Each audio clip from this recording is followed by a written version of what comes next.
Hello friend, आज अपन एक बीमारी के बारे में बात करते हैं जिसका नाम है एपिस्टैक्सिस या नाक से खून आना।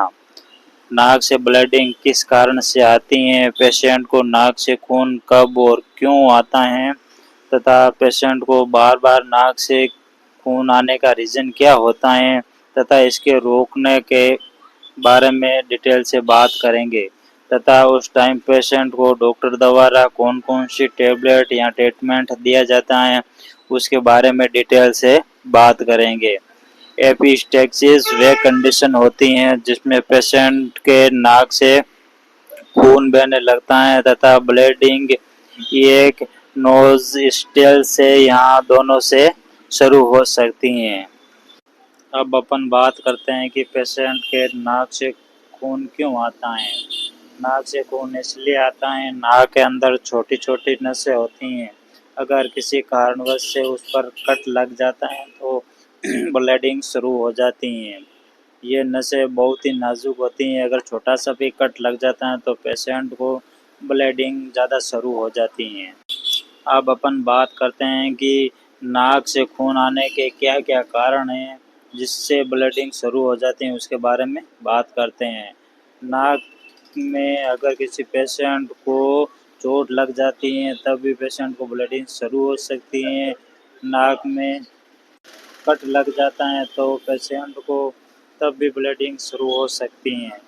अगर कोई पेशेंट धूप में ज़्यादा काम करता है तब भी पेशेंट को ब्लीडिंग शुरू हो सकती है। यहाँ सूखी गर्म हवा में लंबे समय तक रहना, पेशेंट का ब्लड प्रेशर ज़्यादा बढ़ जाने के कारण यहाँ नाक से एलर्जी हो जाना, इन्फेक्शन हो जाना। अगर किसी पेशेंट को नाक के अंदर फुंसी हो रखी हो या पेशेंट द्वारा खून को पतला करने की कोई टेबलेट ले रहे हैं तब भी ब्लीडिंग शुरू हो सकती है। टेबलेट के अंदर एस्प्रिन आ सकती हैं, एस्प्रिन से ब्लड पतला पड़ता है जिसके कारण पेशेंट टेबलेट बार बार लेता है तो ये दिक्कत हो सकती है।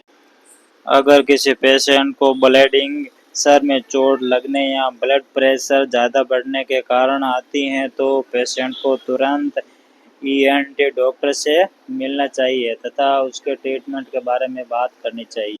अब अपन बात करते हैं कि पेशेंट को नाक से ब्लीडिंग शुरू हो जाती है तब प्राथमिक या फर्स्ट एड ट्रीटमेंट क्या क्या देते हैं उसके बारे में बात करते हैं। इसमें सबसे पहले पेशेंट के नाक के दोनों नोस्ट्रल को दबाकर 5 मिनट तक रखना है। उसके बाद नाक के दोनों तरफ पेशेंट के बर्फ़ का सेक करेंगे। अगर फिर भी ब्लीडिंग बंद नहीं हो रही है तो पेशेंट को नोस्ट्रल में रुई डाल दे तथा पेशेंट को हॉस्पिटल भेज देना चाहिए। जब पेशेंट को हॉस्पिटल में भेज दिया जाता है तब डॉक्टर द्वारा कौन कौन सा ट्रीटमेंट दिया जाता है उसके बारे में बात करते हैं।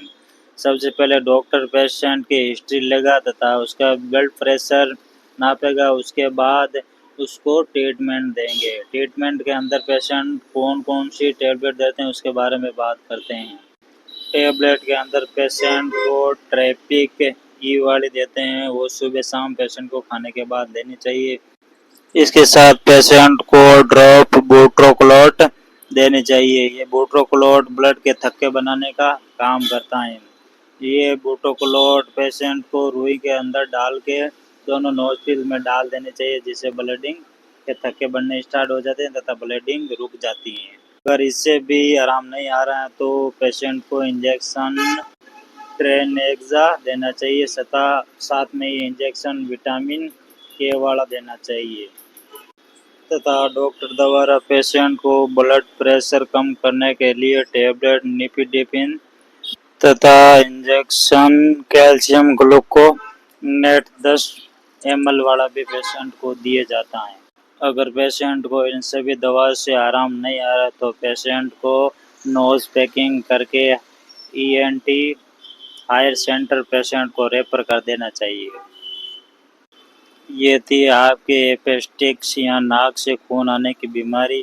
अब अपन अगले वीडियो में अगली बीमारी के बारे में बात करेंगे।